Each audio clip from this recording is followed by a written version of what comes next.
నా కుమారుడా క్రీస్తు యేసు నందున్న గొప్ప చేత నీవు బలవంతుడిగా ఉంటున్నామంటే మనం ఎలా ఉంటున్నామంటే బలహీనులుగా ఉంటున్నాం. వాళ్ళు శిష్యులుగా ఉంటున్నారు, అపోస్తలులుగా ఉంటున్నారు, దేవుని యొక్క సాక్ష్యము కలిగి ఉంటున్నారు.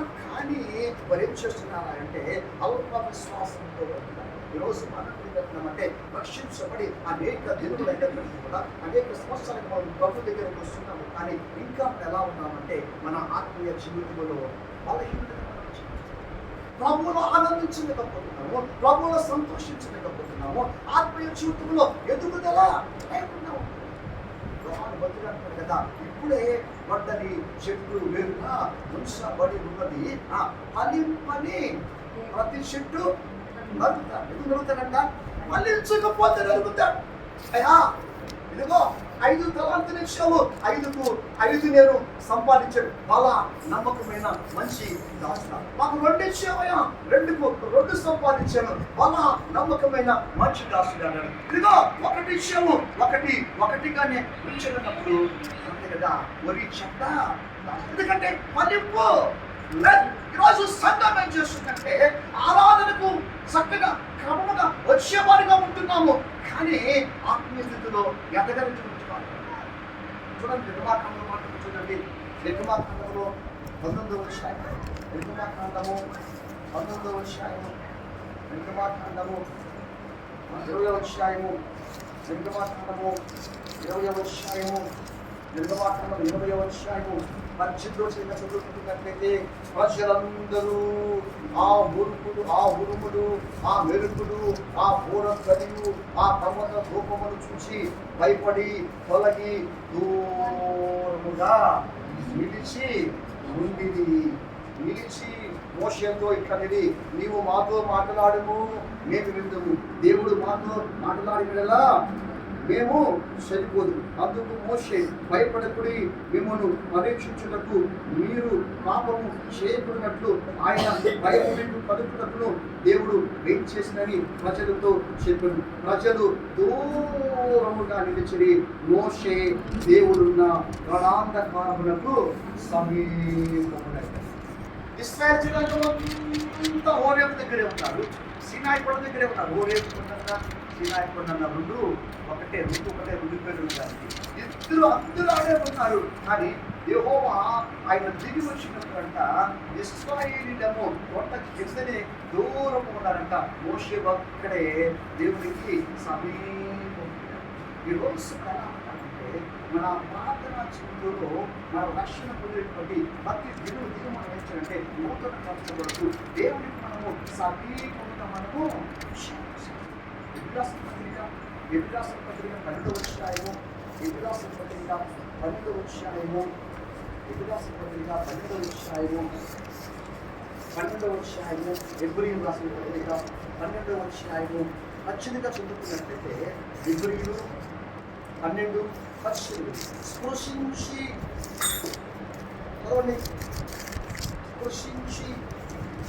చూసారా,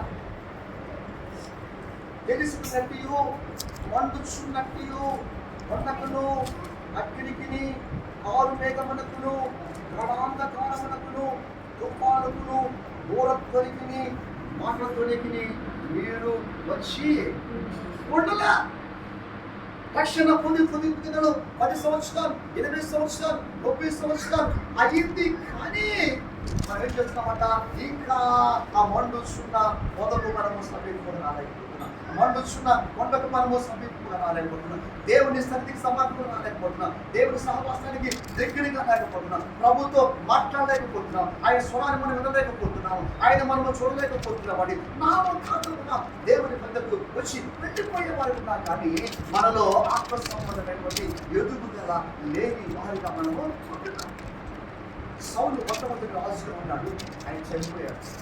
చనిపోయిన తర్వాత సౌలుకి యోనాతాను కుమారుడు, యోనాతాను దావీదు మంచి ఉన్నారు. యోనాతాను చనిపోయిన తర్వాత దావీదు గొప్ప మహారాజుగా వెలువడిన తర్వాత ఆయన అంటున్నాడు, ఇదిగో నా స్నేహితుడు యోనాతాను బట్టి యోనాతాను కుటుంబంలో ఎవరైనా ఉంటే వారికి నేను సహాయం చేస్తాను. యోనాతాను కుటుంబంలో ఎవరైనా ఉన్నారా? రాజు కుటుంబంలో ఎవరైనా ఉన్నారా?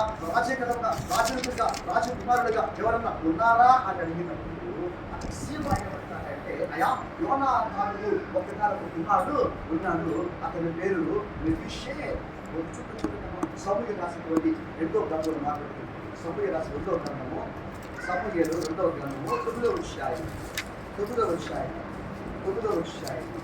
వచనం 259 పేజీ.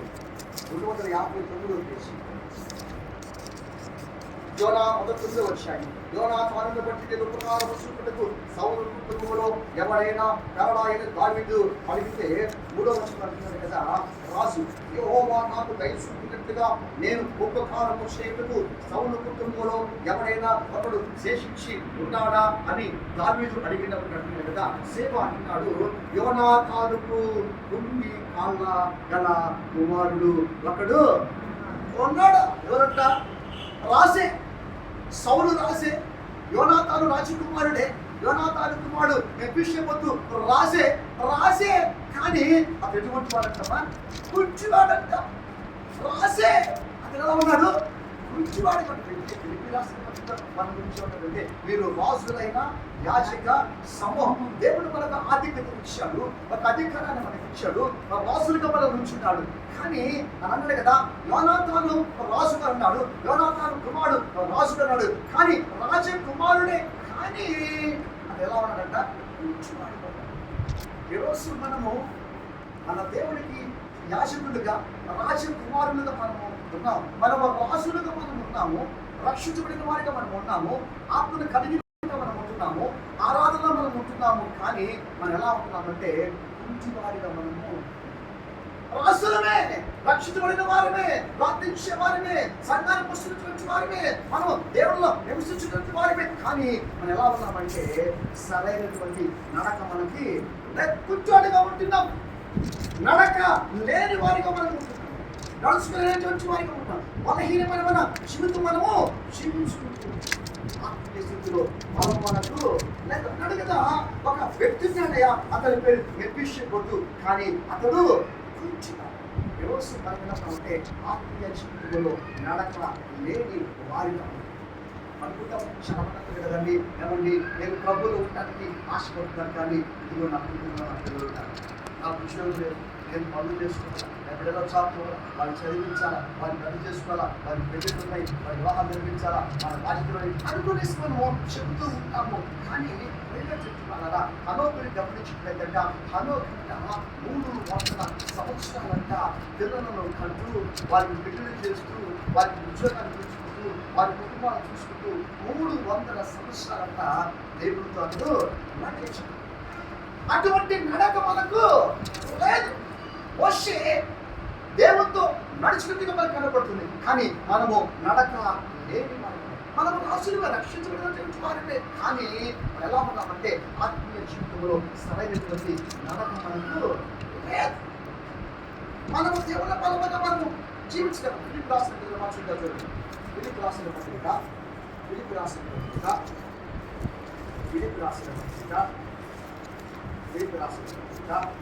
4వ అధ్యాయము 4వ అధ్యాయము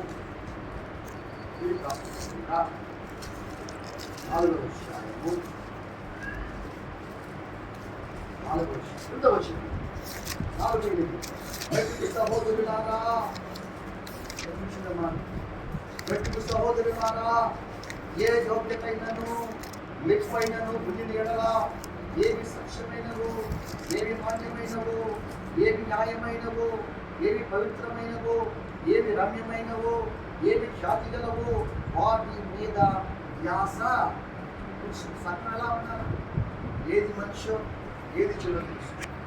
నువ్వు మాట్లాడే మాట ఇది మనిషి, ఇది దేవుడికి ఇష్టమా, దేవుడికి ఇష్టమో కాదా? నువ్వు నడిచేటువంటి మార్గం ఇది దేవుడికి ఇష్టమా, ఇది దేవుడికి ఇష్టమా, ఇది మనిషా కాదా? నువ్వు చేసే ప్రతి పని ఎలా ఉందంటే ఇది మనిషా కాదా అని ఆత్మ జ్ఞానం కలిగి పరిశీలన చేసుకొని మనుషులు మనము జీవించాల్సిన నడుచుకోవాల్సిన వారు మనం ఉంటున్నాం. కానీ మనం ఏం చేస్తున్నామంటే కుంటి కాళ్ళ వలె మనం ఉంటున్నాం. సరైనటువంటి నడక లేని వారిగా మనం మాట్లాడుతున్నాం. మనం చెప్తే గద్ది రాసిన పత్రిక 6వ అధ్యాయము 16వ వచనం చదువుతున్నట్లయితే 6:16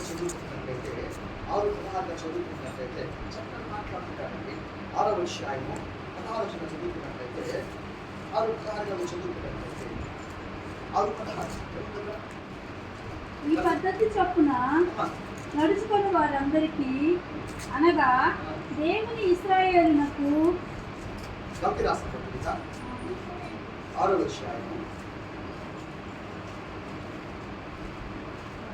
గల్తీ రాసిన పత్రిక 6వ అధ్యాయము 17-16 కొత్త సృష్టి పొందుటయే గాని సున్నతి పొందుట ఎందేమీ లేదు, పొందకపోవుట ఎందేమీ లేదు. ఎవరికి సంఘంలో నెమ్మదిగా ఉన్నారు, మాటలు పడుతున్నారు, ఆరాధన చేస్తున్నారు, పరిచయంలో ఉంటున్నారు, మాకు తెలుస్తున్నారు. ఇది కాదండి దేవుడికి కావాలి. ఏం కావాలంటే మనకి కొత్త సృష్టి మనలోనికి ఎవరైనా క్రీస్తు యేసు నందు ఉన్న ఎడల వాడు నూతన సృష్టి, పాతవి గతించను, ఇదిగో మనం మారాల. మనం రక్షణ పొందిన తొలి దినముల రక్షణ పొందని దినములో ఎటువంటి కోరికలు, ఎటువంటి ఆశలు, ఎటువంటి తలపులు కలిగి మనం జీవించామో, రక్షణ పొందిన తర్వాత కూడా మనం ఏం చేస్తున్నామంటే ఇంకా అటువంటి ఆలోచనలు కలిగి ఉన్నాము, అటువంటి కోరికలు కలిగి ఉన్నాము, అటువంటి తలపులు కలిగి ఆ జీవితాన్ని మనం జీవిస్తున్నాము. కానీ రక్షణ పొందిన తర్వాత మనలో ఒక నూతన జీవితం మనలో లేదు. అదున్నాడు కదా, రక్షణ అన్నాడు కదా, మీరు కొత్త సృష్టి పొందుతాయే దేవుని యొక్క చిత్తం. మనం మార్చబడాలా, మన మాటలు మార్చబడాలా, మన ఆలోచనలు మార్చబడాలా, మన క్రియలు మార్చబడాలా. మనం ఎలా ఉండాలంటే ఆత్మ సంబంధం మనము జీవించేటువంటి మనలో మన దుర్గాస్ మొదటి పత్రిక 11వ అధ్యాయం, దుర్గాస్ మొదటి పత్రిక 11వ అధ్యాయం 18వ వచనం చదవండి. 18వ వచనం మొదటి పత్రిక 11వ అధ్యాయము 16వ వచనం. మొదటి సంగతి ఏమనగా, మొదటి సంగతి ఏమనగా మీరు సంఘమందు కూడి ఉన్నప్పుడు మీలో కక్షలు కలవని. మొదటి సంగతి ఏమనగా మీరు సంఘమందు కూడి ఉన్నప్పుడు మీలో కక్షలు కలవని వినుచున్నాను. ఎవరితో మాట్లాడుతున్నాడు? సంగతం. ఒక రోజు లోకంలో ఉన్నప్పుడు పొరుగు వారి పట్ల, కుటుంబీకుల పట్ల, అయిన వారి పట్ల, బంధువుల పట్ల కక్షలు కలిగి ఉన్నాం, భేదాలు కలిగి ఉన్నాం, కోపతాపాలు కలిగి ఉన్నాం. అయితే రక్షణ పొందిన తర్వాత కూడా మనలో మార్పు లేకుండా ఏం చేస్తున్నామంటే అదే కక్షలు కలిగి ఉన్నాం, అదే దుష్ట మనసు కలిగి ఉన్నాము, అదే చెడ్డ స్వభావాన్ని మనం కలిగి ఉన్నాం, అసూయలు కలిగి ఉన్నాం, ద్వేషంగా. అందుకనే ఏమంటారంటే నూతన సృష్టి పొందుతాయి. అసూయ వాళ్ళే. కానీ అది ఎలా ఉన్నారంటే ఈ 40 సంవత్సరాలు మీరు ఎక్కడే ఉన్నారు, కానీ ఆత్మీయ స్థితిలో మీరు ఎదుగుదల మనకి లేదు. రక్షించబడి ఉన్నామన్న పేరు మనకు ఉన్నదే, కానీ ఇంకా ఎలా ఉన్నామంటే బలహీనమైన జీవితాన్ని మనము యేసుక్రీస్తు దగ్గరికి వాడు వ్యక్తి తీసుకొచ్చాడు. అయ్యా ఇతడు గుడ్డివాడిగా ఉన్నాడు, ఇతన్ని కళ్ళు తెరువయ్యా అని చెప్పిన తర్వాత యేసయ్య అతన్ని పక్కన తీసుకుని పెట్టేసి ఉమ్మి వేసేసి అతని కళ్ళు మీద చీపెట్టేసి ప్రార్థించగా అతని కళ్ళు తెరపడ్డాయంట. తెరిచిన తర్వాత అన్నాడు, నీకు మనుషులు కనబడుతున్నారా అని యేసయ్య అడిగినప్పుడు అతను ఏమంటాడంటే, అయ్యా నేను చూస్తున్నాను, నేను కనబడుతున్నారు, మనుషులు నాకు కనబడుతున్నారు, కానీ వారు మనుషులుగా నాకు కనిపించట్లేదయ్యా, వారు శక్తి వల్లే నాకు కనబడుతున్నారు. యోహాను సువార్త చూడండి.